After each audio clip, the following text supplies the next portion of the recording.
দুনিয়াতে বর্তমানে সব ভালো পাওয়া যায়, একটা জিনিস ভালো পাওয়া যায় না। দুনিয়াতে যদি আপনি তালাশ করেন, ভালো একজন মেম্বার পাবেন, ভালো একজন চেয়ারম্যান পাবেন, ভালো একজন এমপি পাবেন, মন্ত্রী পাবেন, সরকার পাবেন,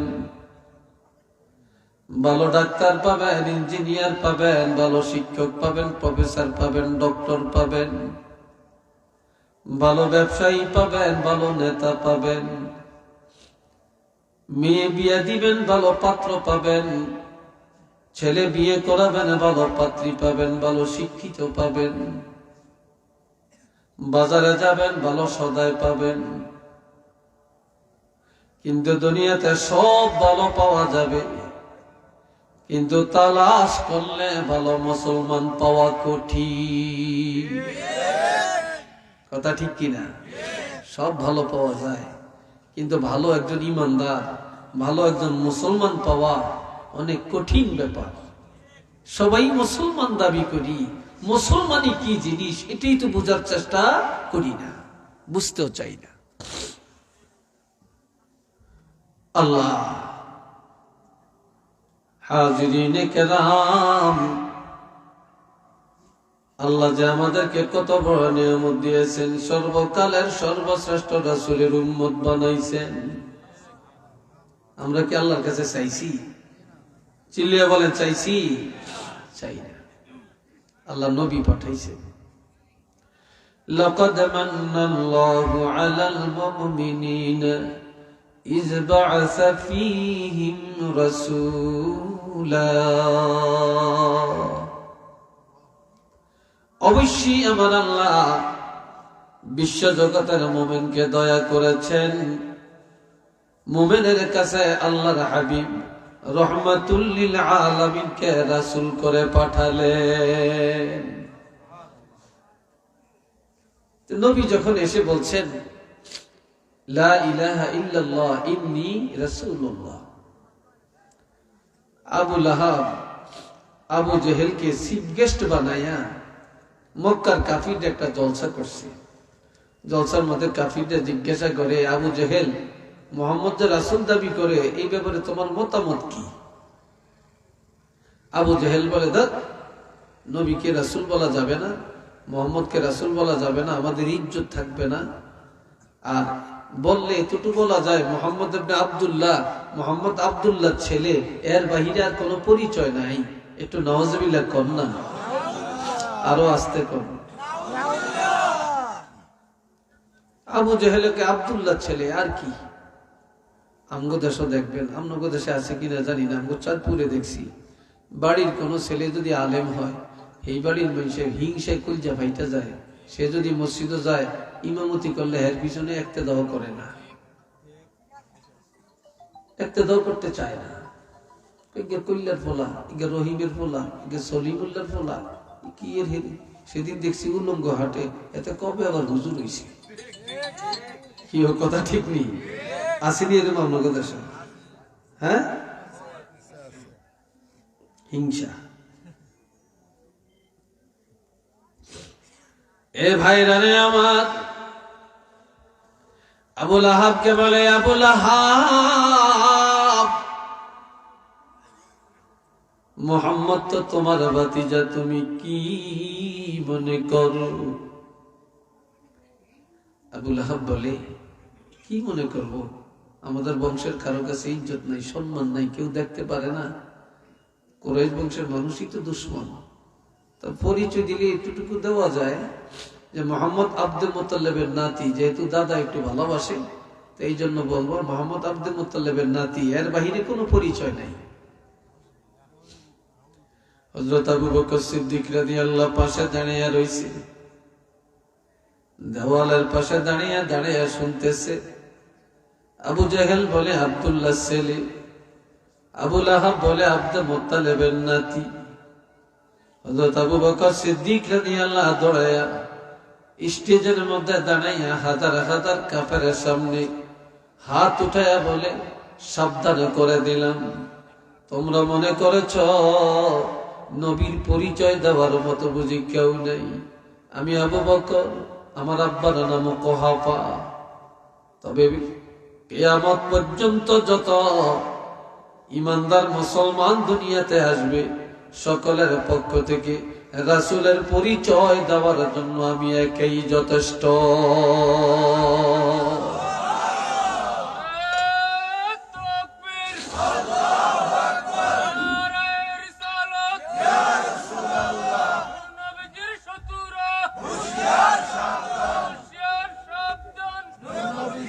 আর কেউ লাগবে না, আমি একই যথেষ্ট। তখন তিনি পরিচয় দিলেন, ওয়ামা মুহাম্মাদুন ইল্লা রাসূল, মুহাম্মদ আর কেউই না, তিনি হলেন আল্লাহর রাসূল। তাহলে দেখেন, আবু জেহেলে যেরকম জানছে তেমনই বলছে, আবু লাহাবের দৃষ্টিতে যেমন তেমনই বলছে, আর সিদ্দিক আকবরের দৃষ্টিতে যেমন তিনি তেমনই বলছে। যে যাকে যেমন জানে তার মুখ দিয়ে উপস্থাপনটা তেমনই করে। একটু সুবহানাল্লাহ জোরে কোন। قد خلت من قبله الرسل, এই নবীর আগে অসংখ্য নবী রাসূল আল্লাহ পাঠিয়েছেন, তারা চলে গেছেন, ধর্ম কর্ম সব বাতিল, তবে তারা সত্য নবী ছিলেন এটা বিশ্বাস করা লাগবে।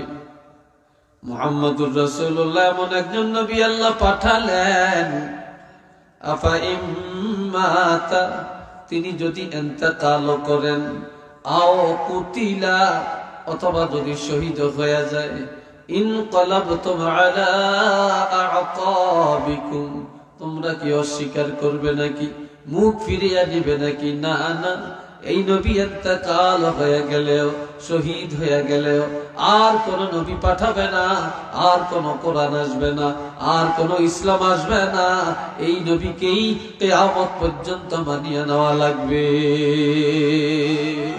একটু চিল্লিয়ে বলেন না সুবহানাল্লাহ।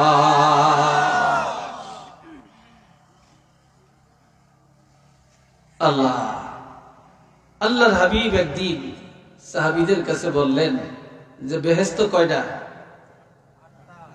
কথা কন না, আপনারা এটাও শুনেন না নি, জয়েন মুখ দিয়ে দিবা হয় না, কি হইছে বলেন, বেহেশত কয়টা? 8টা। নবী বলতেছেন 8টা বেহেশত আল্লাহর কাছে 24 ঘন্টা ফরিয়াদ করে যে আল্লাহ অমুক লোকটাকে আমার মধ্যে দেন, অমুক লোকটাকে আমার মধ্যে পাঠান, এই বেহেশত বলে আমার মধ্যে পাঠান, ওই বেহেশত বলে আমার মধ্যে পাঠান। 8টা বেহেশতই একজনের জন্য ফরিয়াদ করতেছে। হযরত আবু বকর সিদ্দিক রাদিয়াল্লাহু দৌড়ে এসে কয়, ইয়া রাসূলুল্লাহ, সেই লোকটাকে একটু বলেন না, একটু বলেন না। তখন আল্লাহর নবী বলেন, লাআল্লাহু আনতা, সম্ভবত সেই লোকটা তুমি আবু বকর, তুমি আবু বকর, তোমার জন্যই বেহেশত অপেক্ষা করতেছে।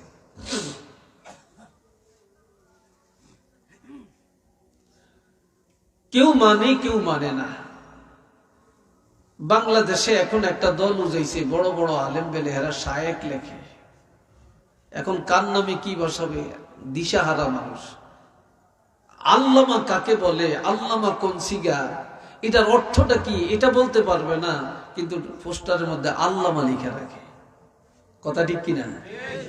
এটা তাফসীর কাকে বলে সে বুঝে না, তার নামে সে আন্তর্জাতিক মুফাসসিরে কোরআন লেখে। কথা ঠিক কিনা? লিখে রাখে। শায়েক কাকে বলে বুঝে না, মানুষ তাকে শায়েক বলে সম্বোধন করে। অথচ বলতেছে তারাবি নামাজ 8 রাকাত, বলতেছে নবীর আব্বা আম্মা কাফের। একটু নাউজুবিল্লাহ বলেন। আপনারা বলেন, আমার নবীর আব্বা আম্মা কি মুমিন না কাফের? হ্যাঁ, আমার নবী যেদিন দুনিয়াতে আসছেন সেদিন পর্যন্ত 11 জন মুসলমান ছিল। কয়জন? 11 জন মুসলমান ছিল। এই 11 জনের মধ্যে নবীর আব্বা একজন, নবীর মা একজন, নবীর দাদা একজন। এরা মিল্লাত ইব্রাহিমের মুসলমান ছিলেন। আল্লাহ আমগো নবীরে কোন বেঈমানের ঘরে পাঠান না, আল্লাহ মুসলমান ইমানদারের ঘরে পাঠাইছেন। এরপরেও রুহানি ভাবে নবীর কলমা পড়াইয়া ডবল ইমানদার আল্লাহ বানিয়ে দিছেন। একটু চিল্লিয়ে বলেন সুবহানাল্লাহ। আর তারা ফতুয়া দেয় নবীর আব্বা আম্মা বেঈমান ছিল। আমাদের নবী হায়াতুন নবী না মরা মুর্দা নবী মাটিয়ে খেয়ালাইছে? কোনটা? এটা জোরে বলেন। আমার নবী হায়াতুন নবী, এটা সবাই মানেন কিনা? নবীকে যদি কেউ হায়াতুন নবী স্বীকার না করে, ওয়াল্লাহি আমি আল্লাহর কসম করে বললাম তার ঈমান শেষ হয়ে গেছে। আর তারা শায়েখ নাম দিয়ে বলে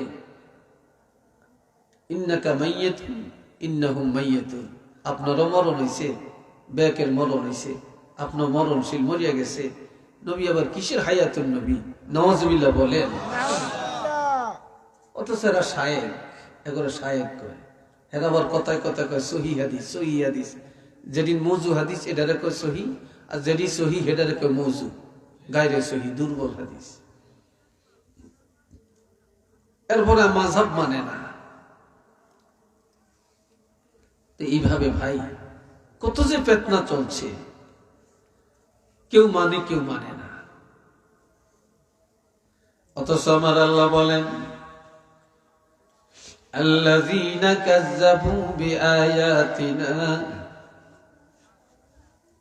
আল্লাহ যাদেরকে আমি আল্লাহ কিতাব দিয়েছি, যারা আহলি কিতাব, যারা কি, যারা আহলি কিতাব, এই আহলি কিতাবেরা তারা নবীকে চিনে।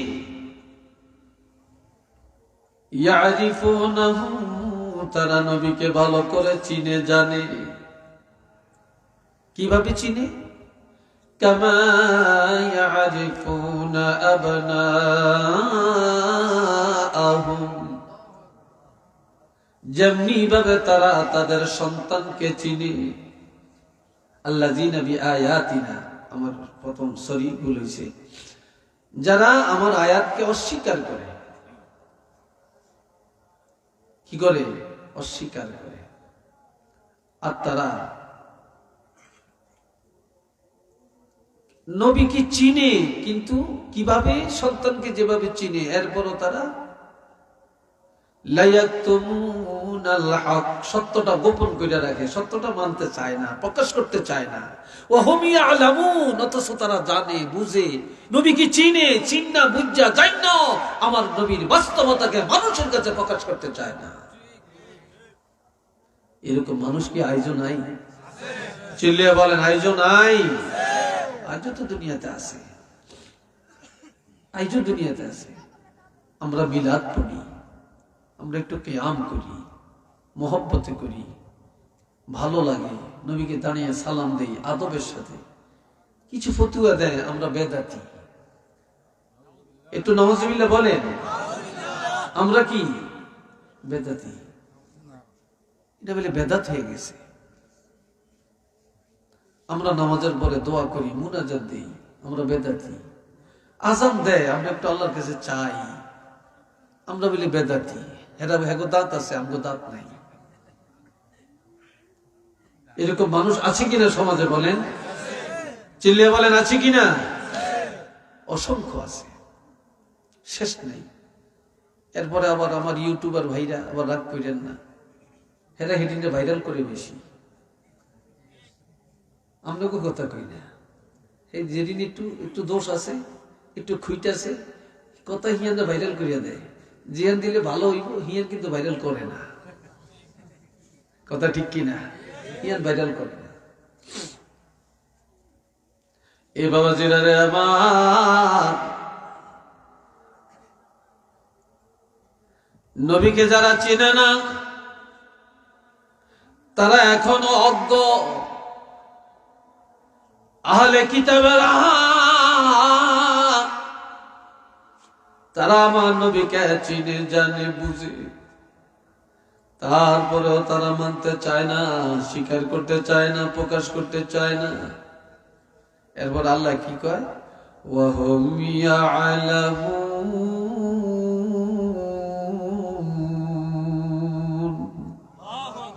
অথচ তারা জানে। তারা কি? তারা ভালো করে জানে, তারা বুঝে। চিল্লিয়ে কন্যা সুবহানাল্লাহ। তারা বুঝে। আমরা মিলাদ পড়ার সময় একটা আয়াত পড়ি, মা কানা মুহাম্মাদুন আবা আহাদিম মির রিজালিকুম ولكن رسول الله وخاتم النبيين আমার কথা বুঝতে সমস্যা হয় আপনাদের? তারা জোতা লিয়ে যায় কই? যাইস না রে বাবা, বই এই তো মানুষের প্যান্ডেল তো পুড়ে যাইতেছে, ইনশাল্লাহ পুরাইবে, ইনশাল্লাহ খালি থাকবে না। পুরে আমি তো পুরাইতে পারতাম না, আমরাও পুরাইতে পারতাম না, পুরাইব কে? জোরে বলেন, পুরাবে কে? আর আমরা তো এখানে তামসা করতে আসি না, তামসা করতে আসছি? আমরা তো আল্লাহ এবং রাসূলের কথা বলার জন্য আসছি। এটা তো বেহেশতের বাগান, তো বেহেশতের বাগানের জিম্মাদার তো আল্লাহ, আমরা কেউই না। আল্লাহ বলছেন মুহাম্মদ সাল্লাল্লাহু আলাইহি ওয়াসাল্লাম কোন পুরুষের বাপ না, তিনি হলেন আল্লাহর রাসূল। কারণ পুরুষ বলে যারা বালেগ তাদেরকে, আমার নবীর সন্তানদেরকে, ছেলেদেরকে আল্লাহ শিশুকালে নিয়ে গেছেন। এই জন্য আল্লাহ বলছেন মুহাম্মদ সাল্লাল্লাহু আলাইহি ওয়াসাল্লাম কোন বালেগ ছেলের বা বালেগ পুরুষের বাপ নন, তিনি আল্লাহর রাসূল। ওয়া খাতামান নবিয়্যিন, তিনি সর্বশেষ নবী। আমগো নবীর পরে আর কোন নবী আসবে কিনা? চিল্লিয়ে বলেন, আসবে? আমাদের নবী সৎপ্রথম, সর্বশেষ, সৃষ্টি প্রথমে, আগমন শেষে। নবীর পরে আর কেউ নেই, কেউ আসবে না। আমাদের বাংলাদেশে একটা দল আছে কাদিয়ানি, তারা নামাজও পড়ে, তাকে মসজিদও আছে, তারা টুপিও মাথার দেয়, পাগড়িও মাথার দেয়, দাঁড়িয়েও আছে, লম্বা জামাও আছে, হুজুরও আছে, কিন্তু তারা ব্যাগ মানে, আঙ্গ নবীরও মানে, মোহাম্মদ নবী ঠিক আছে, তো এক জায়গায় মানে না, তবে শেষ নবী না, নবীর পরে আরো নবী আছে। এই এক জায়গায় না মানার কারণে আহলে সুন্নাতুল জামাতের আকীদায় তারা মুমিন না কাফের। আওয়াজ দিয়ে বলেন, তারা মুমিন না কাফের? নবীকে যারা শেষ নবী মানবে না তাদের তো ঈমানই নেই। আর তাদেরকে আমরা কানা উঠেছি, তাদের বস্তু আমরা কিনি। বাংলাদেশের মধ্যে তাদের পণ্যগুলি সবচেয়ে গ্রহণযোগ্য, এগুলো আমরা কিনি, এগুলো আমরা গ্রহণ করি, এগুলো দিয়ে তাগুলো ধনী বানাইতে আসি। কথা ঠিক কিনা? ইসরায়েলের সম্পদ ছাড়া আমরা কিনি না, ইসরায়েলের সম্পদ খাই, কিনি, অথচ তাগরে টাকা পয়সার মালিক বানাইতেছি, আর এগুলা দিয়ে তারা আমগো মুসলমানেরা মারতেছে, 12টা বাজাইতে আছে। কথা ঠিক কিনা? আমাদের মুসলমানের কি এগুলা চিন্তা করা দরকার না? খালি নামাজ পড়লেই মুসলমান?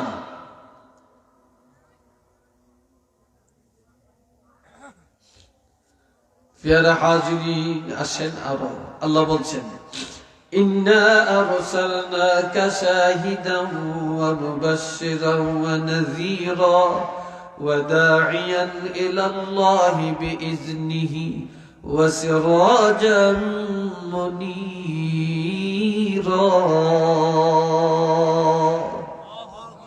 আওয়াজ দিয়ে কোন আল্লাহু আকবার। কিছু মানুষ আর কি চায়, ওইসব কথা কয়, কথা কসকেলি সব আমার দিকে চাবে। এটা আমার ক্লাস, আপনারা আমার ছাত্র, আমি শিক্ষক, এলা মানেন আর না মানেন, এটাই বাস্তবতা। কি ঠিক না? আমার ক্লাস না, আপনারা আমার ছাত্র না? ছাত্রর নজর থাকবে ওস্তাদের দিকে, ওস্তাদের নজর থাকবে ছাত্রদের দিকে। আমার মাহফিলে ভলান্টিয়ার লাগে না, আমি নিজে ভলান্টিয়ার। যেহেতু আমি শিক্ষক, আমার ছাত্রকে কন্ট্রোল করার দায়িত্ব আমার। আমি কিসের ক্লাস করবো যদি কন্ট্রোল করতে না জানি?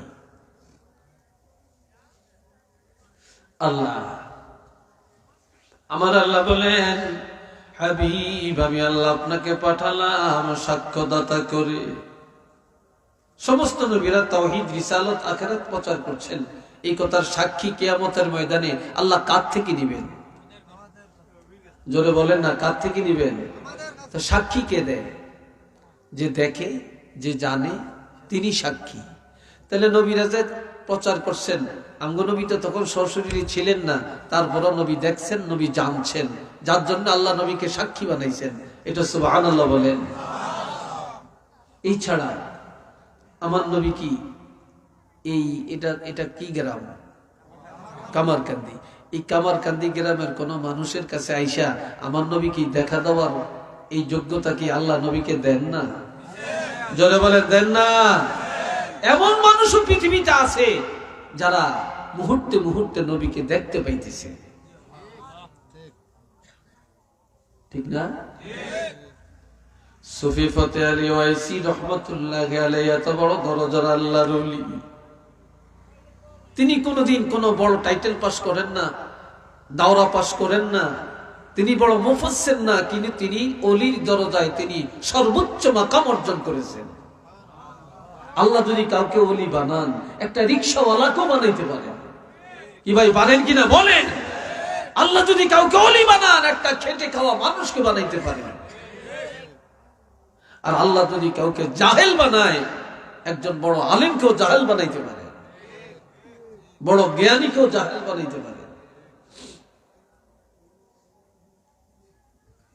আল্লাহ সুফি ফতে আলী ওয়াইসি রহমতুল্লাহ আলাইহি তিনি হজ করতে মক্কা শরীফ গেলেন। ওনার দলে কিছু লোক ছিল, সবাই বলে হুজুর আমরা তো হজ করছি, এখন আমরা চলেন মদিনায় যাই। কয় না, তোমরা যাও, আমি যাব না। কই কেন? আমি মক্কাতে আসছি আল্লাহর মেহমান হয়ে। ওইসব ঘুম যায়, কিরে হাঁটু নামিয়ে বয়, তো ঘুমাইতো না। হাসে। আল্লাহ কি কয়? আমি মক্কায় আসছি, আমি তো আল্লাহর মেহমান হয়ে আল্লাহর দাওয়াতে আসছি, কিন্তু আমি মদিনায় যাব, মদিনা নবীর বাড়ি, কিন্তু নবীর মেহমান হওয়ার জন্য এখনো আমি দাওয়াত পাই না। নবী আমাকে দাওয়াত না দিলে আমি মদিনায় যেতে পারি না। এই কথা বলে এইভাবে ডাইন হাত মাথার নিচে রেখে একটু ঘুমে চোখ বন্ধ করলেন। কিছুক্ষণ পরে মাথা উঠে বলে, এই চলো চলো মদিনায় যাই, চলো। আপনি বলছেন দাওয়াত পান না, এখন বলেন মদিনায় যাবেন। আমি দেখতেছি, যখন বলছি আমি এখনো দাওয়াত পাই না, আমি দেখতেছি আল্লাহর হাবিব রহমাতুল্লিল আলামিন আমার সামনে দাঁড়িয়ে বলতেছে, এ সুফি ফতে আলী রহমাতুল্লাহ আলাইহি, এ সুফি ফতে আলী ওয়াইসি, আমি রহমাতুল্লিল আলামিন তোমার জন্য মদিনার দরজাকে খুলে দিয়েছি। জোরে বলেন না ভাই, আল্লাহু আকবার। চলে গেলেন, রওজা পাকের কাছে গিয়ে সালাম দিলেন। কেউ যদি মদিনায় যান, সাবধান করে দিই, মোবাইল দিয়ে ফাইজলামি করিয়েন না, এটা আদবের জায়গা। সেখানে স্ন্যাপ নিবেন না, ফটো উঠাবেন না, তাহলে আপনার আদব থাকবে না, তাওয়াজ্জু থাকবে না, আগ্রহ থাকবে না, মহব্বত থাকবে না। তাহলে বোঝা যায় আপনার সব মোবাইল দিয়ে না সেটিং বাজি করতেন গেছেন। কি কথা ঠিক না? আর জোরে জোরে সালাম দিবেন না, মনে মনে মহব্বতে দিবেন। যত মনে মনে দিবেন, আপনি এখান থেকে দেন, জোরে জোরে দেন, সালাম মদিনায় যাবে। কিন্তু আপনি সেখানে গিয়ে দিলেন, মনে মনে দিবেন। যত মনে মনে দেন, আপনার সালাম স্বয়ং আর কোনো মাধ্যম নাই, সরাসরি আল্লাহর হাবিব রওজা পাক থেকে সালামের জবাবটা দিয়ে দিবেন। সুবহানাল্লাহ কয় নাই তারা? শীতে ধরছে আপনাদেরকে, ঠান্ডা লাগছে খুব বেশি, হ্যাঁ? সুফি ফতে আলী নবীকে সালাম দিলেন, রওজা শরীফ থেকে সালামের জবাব দিছেন নবী, সরাসরি কানে শুনলেন। দাঁড়িয়ে বলতেছেন, ইয়া রাসূলুল্লাহ, ইয়া হাবিবাল্লাহ, আমি রওজা শরীফে আসলাম, তবে আমাকে অনুমতি দেন আমি যেন বাকি জীবনটা মদিনায় কাটাতে পারি। কয় না, তুমি ভারতবর্ষে চলে যাও, মানুষকে এলমে শরীয়ত, এলমে তরিকত, এলমে মারেফত শিক্ষা দাও। তো আমি তো আপনাকে পাবো না, না আমি চাইলে দিই। আর আমি চিনি ছাড়া চা খাই, আমি চিনির চা খাই না। চিনি ছাড়া হইলে একটু দাও। তো শোনেন, ডায়াবেটিস তেমন এক রোগ, মাশাআল্লাহ, কি বলবো আর। এই ভাইরা রে আমার, তখন আমার নবী রওজা পাক থেকে বলে, সুফি ফতে আলী রে, তুমি চলে যাও, তোমার আশা লাগবে না। বলে, আমি তো আর আপনাকে পাবো না। কয়, তুমি মানুষের এলমে শরীয়ত শিখাও, এলেম কালাম শিখাও, তুমি এলমে তরিকত মারেফাত শিক্ষা দাও, তবে তোমার আশা লাগবে না। আমি রাসূল ওয়াদা করলাম, তুমি যেখানেই থাকবা, যখনই আমাকে স্মরণ করবা, তখনই তোমার সামনে সশরীরে আমি রাসূলুল্লাহকে তুমি দেখতে পাইবা।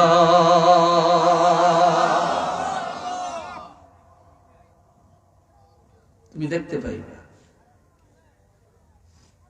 এই দেখার অধিকার কি আল্লাহ নবীকে দেন না? জোরে বলেন দেন না? দিছেন। কেউ যদি নবীকে দেখছে, সত্য নবীকেই দেখছে, নবীর সুরত কেউ ধরতে পারবে না। আর যে নবীকে দেখছে তার জন্য জাহান্নামের আগুন হারাম হয়ে গেছে। শুধু এটাই তো না, কামান যারা কবরি বাদা ওয়াফাতি ফাকান্নামা যারানি ফি হায়াতি ওয়া মান যারানি ওয়াজাবাত লাহু শাফাআতি। কয় যে আমার ইন্তেকালের পরে আমার রওজা শরীফে এসে আমাকে জিয়ারত করলো, সে যেন আমার জীবদ্দশায় আমার সাথে সাক্ষাৎ করলো। আর যে আমার সাথে জিয়ারত করলো, সাক্ষাৎ করলো, আমি রাসূলুল্লাহর সুপারিশ তার জন্য ওয়াজিব হয়ে গেছে। আওয়াজ দিয়ে বলেন মারহাবা। আল্লাহ যেন আমাদের মক্কা শরীফ যাওয়ার তৌফিক দেন, মদিনা যাওয়ার তৌফিক দেন। কোন আমিন। মদিনা যাইতে কি মনে চায় না? চিল্লিয়ে বলেন মনে চায় না? কার কার মনে চায় না একটু হাত তুলে দেখাবেন। একজন আছে, দুইজন আছে, আর আছে ভুলে উঠছে। আচ্ছা, বুঝতে পারে না আমি যে ভাও কথাটা উল্টা বলবো। এটার নাম পরীক্ষা। এটার নাম কি? পরীক্ষা। আল্লাহ যেন মদিনা যাওয়ার তৌফিক দেন। কোন আমিন। অনেকের টাকা নাই, আল্লাহ নিয়ে যায়। অনেকের টাকার পাহাড় আছে কিন্তু যাইতে পারে না, যাইতে পারে না। আমার এক ফ্রেন্ড, আমার ক্লাসমেট, একসাথে কামেল পাস করছি, কথা বুঝছেন, একসাথে কামেল পাস করছি। উনি একটা কামেল মাদ্রাসার এখন সহকারী অধ্যাপক। তো উনি প্রতি বছর হজে যায়। আর যে বছর হজে যাইতে না পারে এই বছর উমরায় চলে যায়। কিন্তু উনি অত ধনী না, কিন্তু আল্লাহ নিয়ে যায়। আল্লাহ নিয়ে যায় কেমনে জানে? আল্লাহ জানে। উনি খুব সুন্নি আকীদার লোক। নিয়ত করেন, নিয়ত করেন, বাড়ি করার জন্য টাকা জমান, ঘর করার জন্য টাকা জমান, বিয়ে করার জন্য টাকা জমাইতে পারেন, ব্যবসার জন্য টাকা জমাইতে পারেন, পোলারের লন্ডন পালাবেন, টাকা জমাইতে পারেন। কিন্তু মদিনায় যাবেন, এটার জন্য কি 2টা টাকা জমাইতে পারেন না? কি কথা ভুল বললাম নাকি আমি? এটার জন্য জমাইতে পারেন না? একটু জমান না এটার জন্য। এই ভাইরা রে আমার আল্লাহ বলেন অমুবাশশিরাও ওয়া নাযীরা। হাবিব, আমি আপনাকে পাঠালাম জান্নাতের সুসংবাদ দেওয়ার জন্য, জাহান্নামের ভয় দেখাবার জন্য। জান্নাতের সুসংবাদ প্রদানকারী আমার নবী, জাহান্নামের ভয় দেখানোর জন্য আমার নবীকে আল্লাহ পাঠালেন। এরপরে বলছেন ওয়াদাইয়ান ইলাল্লাহি বিইজনি, আমি আল্লাহর নির্দেশে আবার নির্দেশিত পথে মানুষকে ডাকার জন্য আপনাকে পাঠাইছি। আপনি শুধু নবী, নবুয়তের দায়িত্ব দিয়ে পাঠাই না, শিক্ষকতার দায়িত্ব দিয়ে আমি আপনাকে পাঠাইলাম। শিক্ষা দেওয়ার জন্য আমি আল্লাহর পথে মানুষকে ডাকার জন্য পাঠালাম। একটু চিল্লিয়া বলেন না সুবহানাল্লাহ। এই জন্য যারা মুয়াজ্জিন তার দাম বেশি। কিয়ামতের ময়দানে মুয়াজ্জিনের গলা সবার উপরে থাকবে। কারণ মুয়াজ্জিন সিনেমার জন্য ডাকে না, ডাকাতির জন্য ডাকে না, জিনার জন্য ডাকে না, চুরির জন্য ডাকে না। মুয়াজ্জিন প্রতিদিন আল্লাহর দিকে ডাকে, নামাজের জন্য ডাকে, এক আল্লাহর ঘোষণাটা দিয়ে দেয়। কন্যা একটু মারহাবা। এই মুয়াজ্জিনের কত ঠেলা, কত দমক শুনুন লাগে। যেটাতেই যে ধমক একটা দেয়, বেতন তো নাই। মুয়াজ্জিনের বেতন বাংলাদেশে যেই অবস্থা, এর বন্ধ লজ্জা লাগে। 2000, 2500, 3000, সর্বোচ্চ 5000। শহরে বন্দর একটু বেশি থাকতে পারে। এরপরও তো দেখেন মুয়াজ্জিন ভালো খায়। মুয়াজ্জিনের জামাটার দাম কত? তারপরে মুয়াজ্জিন এরপরে দেখেন সুদ খায় না। এরপরে দেখেন কিস্তি নেই, কিস্তি নেই। অনকার মাইয়া লাগে কিস্তি আর কিস্তি, কিস্তি আর কিস্তি। কি কথা ঠিক কিনা? গ্রামীণ ব্যাংকগুলি, আশা ব্যাংকগুলি, তারপরে ওই যে সুদ দেয় যে সমস্ত ব্যাংক, এগুলার কামটা কি? আগে তো সুদ খাইতো, এখন লাইসেন্স দিয়ে সুদ খাওয়ায়, লাইসেন্স দিয়ে খাওয়ায়। কি ভাই কথা ঠিক না? লাইসেন্স দিয়ে খাওয়াইতেছে। আসেন, এরপরে আল্লাহ বলছেন, সবাই আমার দিকে চাচ্ছেন তো না? কষ্ট হয় আপনাদের বলেন? হ্যাঁ, কষ্ট হইলে আমি সংক্ষেপ করব, লম্বা করতাম না। হ্যাঁ, ওয়াসিরাজাম মুনীরা, আমি আল্লাহ আপনাকে পাঠালাম জ্বলন্ত নূরের বাতি হিসাবে। আওয়াজ দিয়া বলেন না সুবহানাল্লাহ। এই যে বাতি, এটা কি জ্বলন্ত না নিবন্ত? আরো জোরে কর। জ্বলন্ত। সুই টিপ দিলে নিভে যাবে, নিবন্ত। নিবানো যাবে আবার জ্বালানো যাবে। সূর্য একবার অস্ত যায় আবার উদয় হয়, ঠিক নেই? উদয় হলে জ্বলন্ত, অস্ত গেলে নিবন্ত, ঠিক নেই? চন্দ্র একবার বড় হয় আবার ছোট হয়, তাই না? তারকা দিনে দেখা যায় না, রাত্রে দেখা যায়। বাতি জ্বালাইলে জ্বলে, নিভে গেছে, কথা ঠিক না? নিভে গেছে। ফু দিলে নিভে যায়, থাপ্পড় দিলে নিভে যায়। কিন্তু আমার আল্লাহ বলেন, আপনি বলেন সিরাজাম মুনীরা, এটা সূর্যের মতো উদয় অস্ত নাই, চন্দ্রের মতো বড় হওয়া ছোট হওয়া নাই, তারকার মতো না, চেরাগের মতো না, লাইটের মতো না, বিদ্যুতের মতো না। সুই টিপ দিয়া পারবে না, ফু দিয়া পারবে না, থাপড় দিয়া পারবে না, ব্যঙ্গ করে পারবে না, ষড়যন্ত্র করে পারবে না, স্লোগান দিয়া পারবে না, মিছিল করে পারবে না, অবাধ্যগিরি করে পারবে না। কেননা এই বাতি কেউ জ্বালায় না। আমি আল্লাহ আমার কুদরতি হাতে আপনার বাতিটা জ্বালাইয়া দিলাম। আপনি হায়াতুন নবী রওজা পাকে চলে গেলেও এই বাতি নিবানের ক্ষমতা কারো নাই। এটা এমন বাতি কিয়ামত পর্যন্ত একইভাবে জ্বলবে।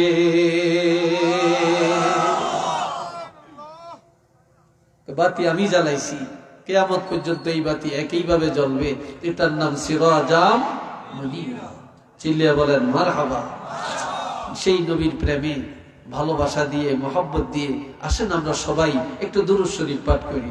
সাল্লাল্লাহু আলা মুহাম্মাদ, সাল্লাল্লাহু আলাইহি সাল্লাল্লাহু আলা মুহাম্মাদ, সাল্লাল্লাহু। সবাই বলেন আলহামদুলিল্লাহ। এখন এই মহব্বত দূর হয়ে গেছে একটা কারণে, সিটিংবাজি একটা কারণে, জুলুম একটা কারণে, দুনিয়াদারি একটা কারণে। আমরা আমার ছোটবেলায় দেখছি অনেক মহিলারা পুরুষ দেখলে রাস্তার পাশে গিয়ে এমনি দাঁড়িয়ে রয়েছে। আপনারা দেখছেন নি? ছাতি মাথায় দিয়ে রাখছে, বোরকাটা আস্তে এইভাবে মুখের উপরে দিয়ে রাখছে। আর এখন কিছু মানে আমরা এখন ওস্তাদ দেখলে রিক্সাতে নেমে যাই, গাড়ি থেকে নেমে যাই, শ্রদ্ধা করি। এখনকার আমগো ছাত্ররা তো মাশাল্লাহ মাশাল্লাহ, হারে আল্লাহ নাম করে শিখিয়ে নেব, দুই পায়ের মাঝখান দিয়ে সাইকেল ঢুকিয়ে দিব। কি কথা ঠিক কিনা? বিশ্বাস হয় না? আম করে বইল দে, বেল দে, আমরা হকার দিয়ে আনি হিসি দিয়ে কালাম করে বেল দে, টস টস টস টস করে নজর দিয়ে দিয়ে মাশাল্লাহ হেতে না। কি বিশ্বাস হয় না আপনাদের? কত আদব এখন। তবে এক বেটাই বুড়া কালো বিছানায় পেশাব করে, বুড়া কালে প্রতিদিন ঘুমে পেশাব করে এলায়, বিছা খাতা বালিশ একবার ভরে এলায় পেশাব দিয়া। তো মহিলাটা খুব ভালো, তো মহিলাটা প্রতিদিন তার কাপড়গুলো ধুইয়া দেয়। একদিন একবার বেশি পেশাব করছে। আজকে একটা মহিলা রাগ করিয়া কয়, আপনি একটা বুড়া মানুষ, ছোট ছোট বাচ্চারা পেশাব করে না, আপনি বুড়া কালে পেশাব করেন, আমি কাপড় ধুইতে ধুইতে আমার রোগ হয়ে গেছে, আমি এখন অস্বাস্থ্যকর পরিবেশে আছি, আপনি কি মানুষ? তো বেটায় কয়, দেখ তুই আমার সাথে রাগ করস কেন? আমার তো দোষ না। কয় কার দোষ? কয় শয়তানের দোষ। কার দোষ? শয়তানের। কয় শয়তানের কি দোষ? কয় শয়তানে আমারে প্রতিদিন ঘুমের থেকে উঠিয়া আমারে নিয়ে যায় পেশাবখানায়, আমি পেশাবখানায় বসে বসে দেখি পেশাব করি, পরে না ঘুমের তো জায়গায় দেখি বিছনাটা ভরিয়া গেছে, আমার দোষ কি? তো বেডি কয় শয়তান আপনারে পেশাব করাইতে পারে আর আমার 12টা বাজাইতে পারে, আমার দিয়ে কাপড় ধোয়াইতে পারে, তা আমরা যে অভাব যায় না, বাড়ি করতাম পারি না, ঘর করতাম পারি না, পোলা পাইলে বিদেশ পাঠাইতাম পারি না, শয়তানরে বলতে পারেন না 1 বস্তা টাকা দিত? বাড়ি তো আজকে বলবো। তো শয়তান কয় ওর আগে টাকা দেয়। এতদিন কইলি না, আজকে কসকা? আমার বিবি বলছে আজকে টাকা না দিলে আপোষ নাই। তো অনেক ঘুমের মধ্যে স্বপ্নের মধ্যে লয়ে গেছে টাকার গোডাউন, যা দেখে বিরাট টাকার এক গোডাউন, সেখানে বড় বড় টাকার ঘাইট আছে। কয় কোনটা লবি? তো যেটা বড়, কয় দেখ এটাই দে। বড়টাই যে মাথা তুলিয়ে দিছে, আজকে এই টাকার ওজনে, টাকার ভারে একবার পাতলা পায়খানা করে দিছে। এখন ঘুমের তুইটা দেখে পুরো বিছানায় খালি পাতলা পায়খানা। আমার বেডিটা কয় এতদিন পেশার করছেন, এটাই তো ভালো আছিল, আজকে পাতলা পায়খানা, কারণটা কি? কথা কইস না, টাকার ভারে, টাকার ভারে, টাকার ভারে। ভার বুঝেন তো, অর্থাৎ টাকার ওজনে। টাকার ভারে, টাকার ভারে, এটা মানে টাকার ভারে পাতলা পায়খানা হয়ে গেছে। যে সময় মানুষের টাকা ছিল কম, ইমান ছিল পাকা, টাকা ছিল কম, মুসল্লি ছিল মসজিদে, টাকা ছিল কম, পর্দা ছিল, টাকা ছিল কম, সুদ ছিল না, টাকা ছিল কম, ঘুষের আড্ডা ছিল না, টাকা ছিল কম, জুলুম ছিল না, টাকা ছিল কম, মুসলমান ছিল পাকা। এখন মানুষের টাকা বাড়ছে আর মুসলমানের ইমান কাঁচা হয়ে গেছে। টাকা বাড়ছে, মুসলমান জালেম হয়ে গেছে। টাকা বাড়ছে, মুসলমান এখন হারামখোর হয়ে গেছে। টাকা বাড়ছে, টাকা বদলে মানুষ দুনিয়াদার হয়ে গেছে। একটু চিল্লিয়ে বলেন না নাউযুবিল্লাহ। কথাটা ঠিক কিনা বলেন? টাকার ওজনে সব বরবাদ হয়ে যেতেছে, টাকার গরমে। আল্লাহ হাজিরিন, দেখেন আমার দিকে চান, কষ্ট হয়, বিরক্ত লাগছে, বলবো আর 2-4টা কথা। হ্যাঁ, এই বাবাজিরা রে আমার আল্লাহ বলেন, আমি আপনাকে পাঠালাম রাসূল করে, আর আপনাকে পাঠায় মুমিনের দয়া করলাম। শুধু এইটি না, আরেক খবর আছে। النبي أولى بالمؤمنين من أنفسهم وأزواجه أمهاتهم। সবাই বলেন আলহামদুলিল্লাহ। আলহামদুলিল্লাহ। বিতেতন বার হয় না, খাওয়া একবারে খানা দিয়ে দেন। এই দূরের মাইকিং বন্ধ করিয়ে একবারে ফোনটা 2টা করিয়ে দিয়ে দেন। তো কতক্ষণ পরে যখন মুনাজাত হইব, যখন কইব কাতারটা সোজা করেন, তখন কতটি দৌড়ে আইব, আয়া দেখবো কোন ফাঁকি দিয়া তো বড় মানে সিন্নি দিয়া লাইছে। সিন্নি লিয়া গেল, আপনারা যাইতে গিয়েছেন, তো হেডিনে কই কি রে সিন্নি দিল কতক্ষণ? জীবনের একটা গোল খেয়ে বাই যেত। কি কথা ঠিক না? জায়গায় জায়গায়, রাস্তায় রাস্তায়, বাড়ির মধ্যে বসে রয়েছে, কইতেছুন মিলাদ হইব, হিসুম দৌড়িয়েছে। ঠিক নি কথাটা? হিসুম দৌড়িয়েছে। আল্লাহ শুনেন, আমার আল্লাহ পাক বলেন, মুমিনের আত্মা যত নিকটে, আল্লাহর হাবিব তার চাইতে আরো নিকটে, আরো কাছে, আরো কাছে। মারহাবা কর না। আমগো নবী সবচেয়ে আপন নফর। জোরে কোন আপন নফর? কাছে না দূরে? নবী সবচেয়ে কাছে। আচ্ছা বলেন তো, আগের নবী গো উম্মতের কবরে প্রশ্ন কয়টা ছিল? বলতে পারেন না? 2টা। চিল্লিয়ে বলেন কয়টা? মার রাব্বুকা ওয়া মা দীনুকা, তোমার রব কে, তোমার দিন কি, ধর্ম কি? ওমান নাবিয়্যুকা, নবী কে? এই প্রশ্ন ছিল না। কারণ কোন নবীর উম্মতের কবরে তাদের নবীকে আল্লাহ হাজির করে না, দেখায় না। কিন্তু আমাদের কবরে প্রশ্ন কয়টা? 3টা। 3 নম্বর প্রশ্নটা হলো ওমান নাবিয়্যুকা, তোমার নবী কে? এই প্রশ্নটা কেন? মান হাযার রাজুলুল লাযী বুইসা ফীকুম, যেই নবীকে কবরে উপস্থাপন করা হলো, এই নবীকে চিনো কিনা? এই প্রশ্ন কেন? যেহেতু আমার নবীকে আল্লাহ উম্মতের এত কাছের, এত আপন বানিয়ে দিচ্ছেন যে কবরে গেলে আর কাউকে পাওয়া না গেল, আমার নবীরে কবরে পাওয়া যাবে। কথা ঠিক কিনা? আমার নবীরে কবরে পাবেন কিনা? এই নবী আমগো লাগবে নি? আরেকটা দরকার লাগবে নি? লাগবে। সবাই কোন মারহাবা। আবার বলেন আল্লাহুম্মা আমিন। আরেকবার বলেন আলহামদুলিল্লাহ। এরপরে বলছেন ওয়া আজওয়াজুহু উম্মাহাতুহুম, নবীর স্ত্রীরা হলেন মুমিনের মা। আমগো নবীর স্ত্রীরা আমাদের কি? জওয়ানরা জোরে কও, আরো জোরে কও। মা ঘরে বিয়ে করা যায় যাচ্ছে কি? হারাম। নাউজুবিল্লাহ বলেন। নবী স্ত্রীরা মা, এদেরকে বিবাহ করা হারাম। বিবাহ করা কি হারাম একটা। আরেকটা হলো কারো স্বামী যদি জীবিত থাকে তাহলে এই জীবিত মানুষের বউ কেউ বিয়ে করতে পারবে না। চিল্লিয়ে বলেন পারবে? তাহলে আমার নবী জীবিত, আমার নবী জিন্দা নবী, হায়াতুন নবী, এই জন্য জিন্দা নবী স্ত্রী করে আর কেউ বিবাহ করতে পারবে না, এটা হারাম। কথা বুঝছেন? এটা হারাম। এখন স্ত্রীরা যদি মা হয় তো স্বামী কি হবে? জোরে বলেন আমগো বাপ কয়জন? 7 জন। জোরে বলেন আমাদের বাপ কয়জন? আদম নবী আদি পিতা, ইব্রাহিম নবী ধর্মের পিতা, যেই বাবা জন্ম দিছে জন্মদাতা পিতা, আর আমার নবী হলেন রুহানি পিতা। সুবহানাল্লাহ কন্যা।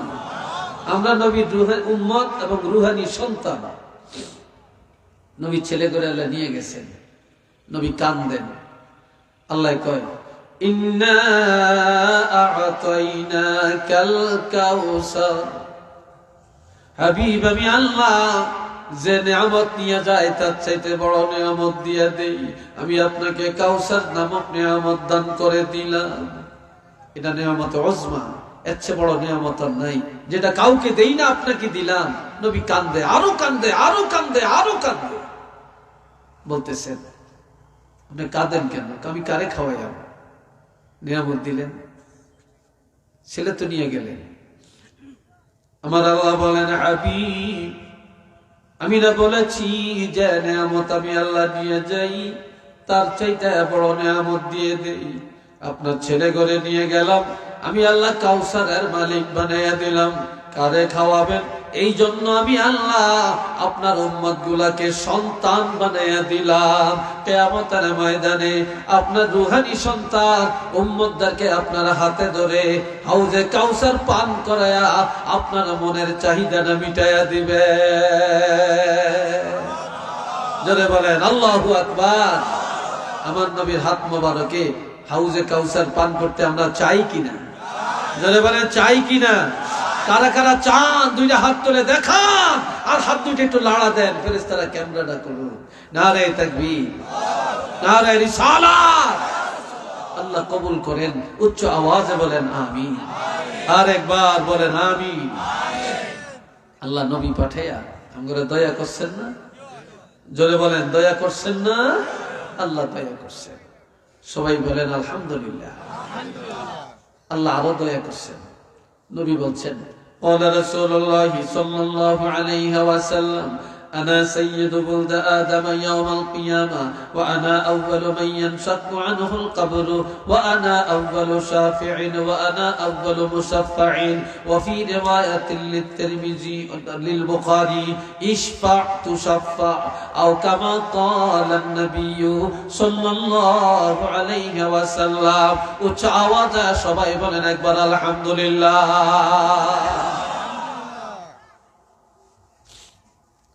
আল্লাহ নবীজি বলেন হাদিস, হাদিস সহিহ।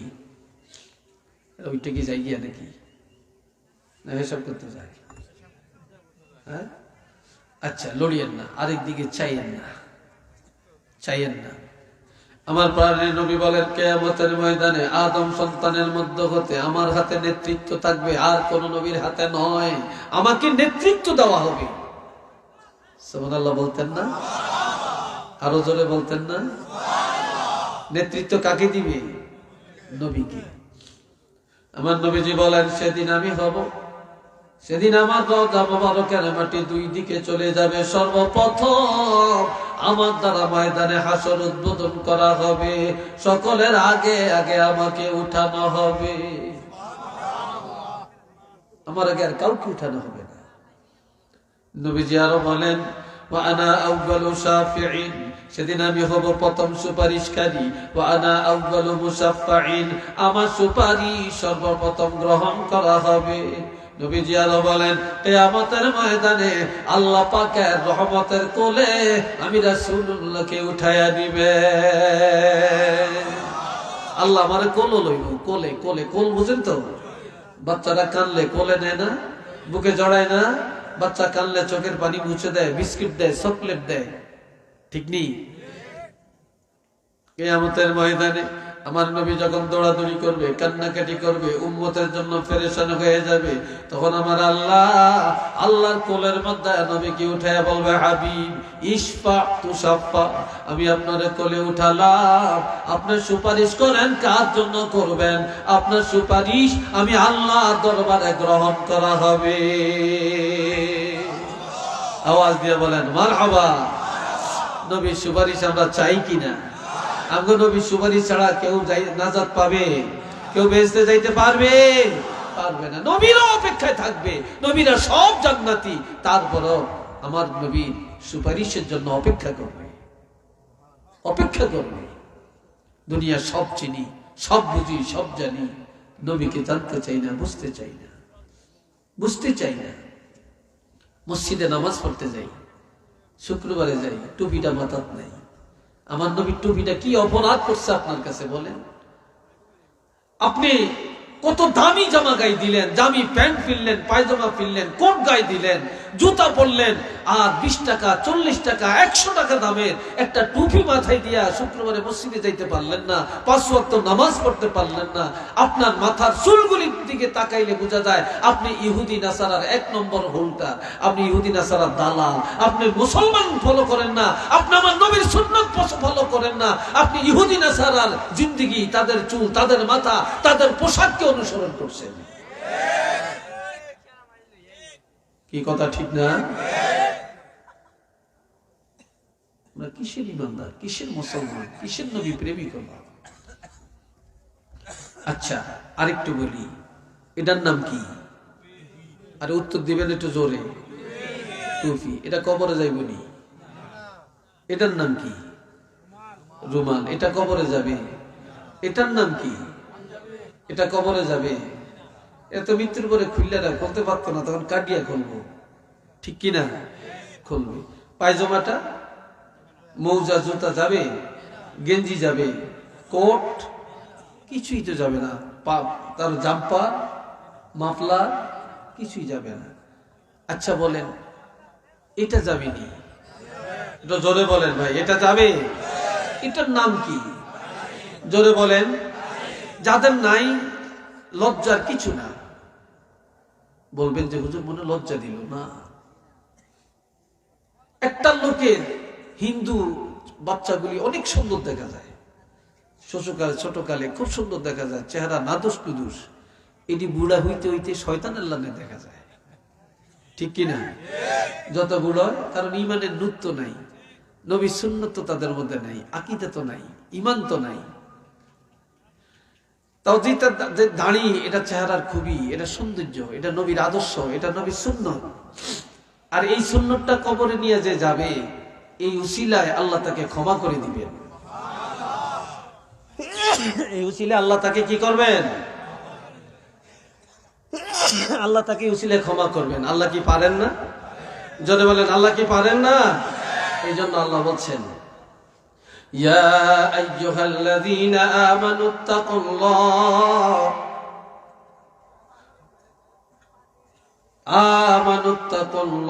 ওয়াবতাগু ইলাইহিল ওয়াসিলা। ঈমানদারেরা আল্লাহকে ভয় করো আর উসিলা তালাশ করো। উসিলা নেক আমল, উসিলা কোরআন তেলাওয়াত, উসিলা নামাজ, উসিলা সাদকা, উসিলা দান খয়রাত, উসিলা সালাম কালাম, উসিলা নবীর সুন্নাত। আল্লাহ কিয়ামতের ময়দানে কোন আমলের উসিলায় আপনাকে ক্ষমা করবেন এটা জানেন না। এই জন্য সব সময় আমল করে যেতে হবে। আর যত নেক আমল উসিলা, সব উসিলার উসিলা হলেন নবী মুহাম্মদুর রাসূলুল্লাহ সাল্লাল্লাহু আলাইহি ওয়াসাল্লাম। আমার নবী যদি উসিলা না হইতেন, আমরা কি নামাজ পাইতাম, রোজা পাইতাম, হজ পাইতাম, যাকাত পাইতাম, পর্দা পাইতাম, কোরআন পাইতাম, ওয়াজ মাহফিল পাইতাম, শাহজালাল রহমাতুল্লাহ পাইতাম? কোন ওলি আল্লাহ পাইতাম না। নবীর উসিলায় সব পাইছি। কার উসিলায়? নবীর উসিলায় সব পাইছি। সবাই বলেন না মারহাবা। আরেকবার কোন আলহামদুলিল্লাহ। যার উসিলায় সিন্নি খাই, মোল্লা চিনে না। কথা ঠিক না? মোল্লা চিনি না। এ ভাইরা রে আমার, কিয়ামতের ময়দানে মুসিবতের দিন আমার প্রাণের নবী কি করবেন আর একটু শুনেন। আমার আল্লাহ বলছেন আসা আইয়াবআসাকা রাব্বুকা মাকামান মাহমুদা। হাবিব চিনি আপনাকে মাকাম মাহমুদা প্রশংসার আসনে উঠাবো, প্রশংসার আসনে বসাবো, আপনাকে ইজ্জতের আসনে বসাবো। এটা কি? এই জন্য নবী কয় উম্মতেরা তোরা আজানের পরে আমার জন্য আল্লাহর কাছে একটু দোয়া কর। সুবহানাল্লাহ কর না, আরো আওয়াজ দিয়ে বলেন না। আজানের পরে দোয়া করা জায়েজ না না জায়েজ? জোরে কর। শুধু জায়েজ না, সুন্নত। জায়েজ একটা, সুন্নত আর একটা। আপনার কাছে টুপি নেই, নামাজের টাইম হয়েছে, নাই টুপি, দাঁড়িয়ে যান, নামাজ হয়ে যাবে, এটা জায়েজ। কিন্তু টুপি আছে, ঘরে আছে, টুপি মাথায় দিয়া নামাজ পড়া সুন্নত। কথা বুঝে আসছে? সুন্নত। আমি জায়েজ আর সুন্নতটা বুঝাইলাম। আল্লাহ তো নবী বলছেন তোমরা আজানের পরে আমার জন্য একটু দোয়া করো। আমরা নবী দোয়া চাইছে আমাদের কাছে। কি দোয়া?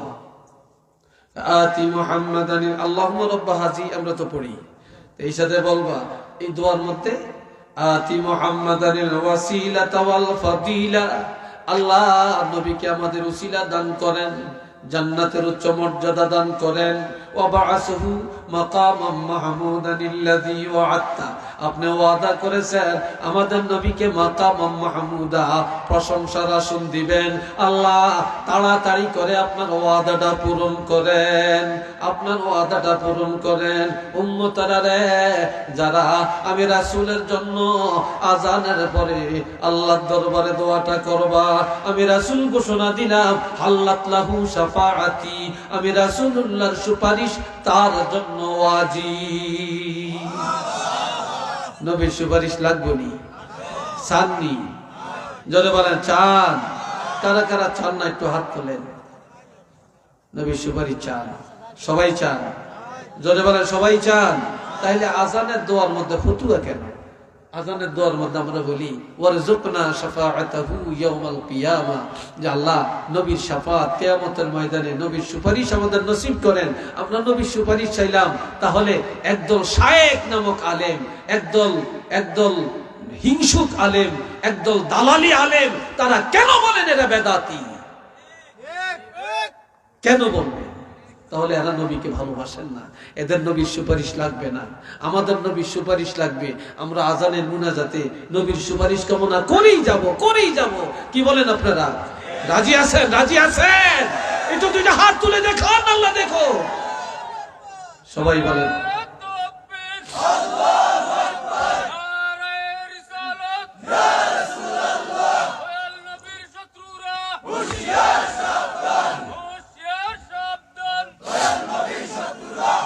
আল্লাহ কবুল করেন। সবাই কোন আমিন। আরেকবার বলেন আমিন। মুহাব্বতে পড়েন সাল্লাল্লাহু আলা মুহাম্মদ সাল্লাল্লাহু আলাইহি সাল্লাল্লাহু আলা মুহাম্মদ।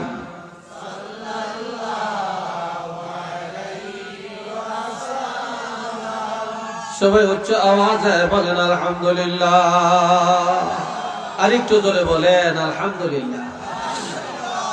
হাজিরিন, আমার নবী সকল কাজে আদর্শ রেখে গেছেন। কুল্লু উম্মতি ইয়াদখুলুনাল জান্নাহ ইল্লা মান আবা, কিলা মান আবা, ক্বালা মান আতাআনি দাখালাল জান্নাহ ওয়া মান আসানি ফাকাদ আবা। এটা বুখারীর হাদিস। নবী বলছেন যে আমার উম্মতেরা সব জান্নাতে যাবে, তবে আমাকে যারা অস্বীকার করেছে তারা যাবে না। প্রশ্ন করা হলো অস্বীকারী কারা? ক্বালা মান আতাআনি দাখালাল জান্নাহ। নবী বলছেন যারা আমাকে মানে, আমার সুন্নতকে আমল করে, তারাই জান্নাতে যাবে। ওয়া মান আসানি ফাকাদ আবা, যারা আমার সুন্নতকে অস্বীকার করেছে তারাই অস্বীকারী, তারা জান্নাতে যাবে না, তারাই হবে জাহান্নামী। একটু চিল্লিয়ে বলেন না নাউযুবিল্লাহ। নবী আরো বলেছেন ক্বালা রাসূলুল্লাহি সাল্লাল্লাহু আলাইহি ওয়াসাল্লাম মান তামাসসাকা বিসুন্নতি ইনদা ফাসাদি উম্মতি ফালাহু আজরু মিয়াত শাহীদ। বর্তমান জমানাটা ফিতনার জমানা। আস্তে আস্তে বেদাত চালু হয়, কিন্তু সুন্নতগুলি চলে যায়। কথা ঠিক কিনা? সুন্নত চলে যায়, অন্যায় স্থান পায়, সুন্নতগুলি আস্তে আস্তে বিদায় নিয়ে যায়। রাসূল বলছেন যখন আস্তে আস্তে ফিতনার জমানায় সুন্নতগুলি বিদায় নিয়ে যায়, এই সময় যারা আমার একটা সুন্নতকে মজবুত করে ধরে রাখে, আমার সুন্নতের আমল করে, আমি রাসূল ঘোষণা দিলাম আল্লাহ পাক তার আমলের মধ্যে 100 শহীদের মর্তবা দান করে দিবেন। সুবহানাল্লাহ। সবার মুখ দিয়ে আসে না। কত শহীদের মর্তবা? 100 শহীদের মর্তবা আল্লাহ দান করবেন। তাহলে এই সুন্নতগুলি আস্তে আস্তে চলে যাইতেছে, এটা রাখেন, এই উসিলে আপনি নাজাত পাবেন, শহীদের মর্তবা পাবেন। টুপি আস্তে আস্তে বিদায় নিয়ে যাইতেছে, এটা আমল করেন। মেসওয়াক বিদায় নিয়ে যাইতেছে, আমল করেন। ডিলা কলুক বিদায় নিয়ে যাইতেছে, এগুলো আমল করেন, শহীদের মর্তবা আপনি পেয়ে যাবেন। সুবহানাল্লাহ বলেন না? আরেকটু ধরে বলেন না? মুসলমান দেখা মাত্র সালাম, আসসালামু ক্বাবলাল কালাম, দেখা মাত্র কথাবার্তার আগে সালাম। সালাম। রাসূলকে প্রশ্ন করা হয়েছে আইয়ুল আ'মালি আহাব্বু ইলাল্লাহি তাআলা, আল্লাহর কাছে পছন্দের আমল কি?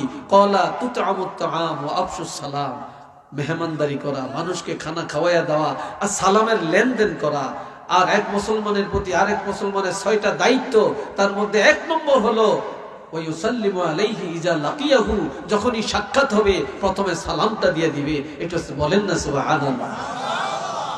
মহিলাদের উপরে সুন্নত, যেই সুন্নতটা সমাজে নাই, মহিলা যদি মনে করে আমি 100 শহীদের মর্তবা অর্জন করবো, তাহলে আপনার স্বামী ঘরে গেলে সাথে সাথে আপনি সালাম দিবেন। আর আপনার স্বামী আপনার স্ত্রীকে সালাম দিয়ে ঘরে ঢুকবেন।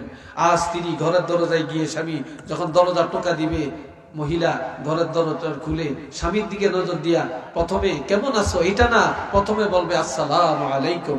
আমার রাসূল বলেছেন যে মহিলা এই সুন্নতটা পালন করবে, আল্লাহর হাবিব তার আমলের মধ্যে 100 শহীদের মর্তবা দান করে দিবেন। আর কোন এই কথা বলছে কি এখানে?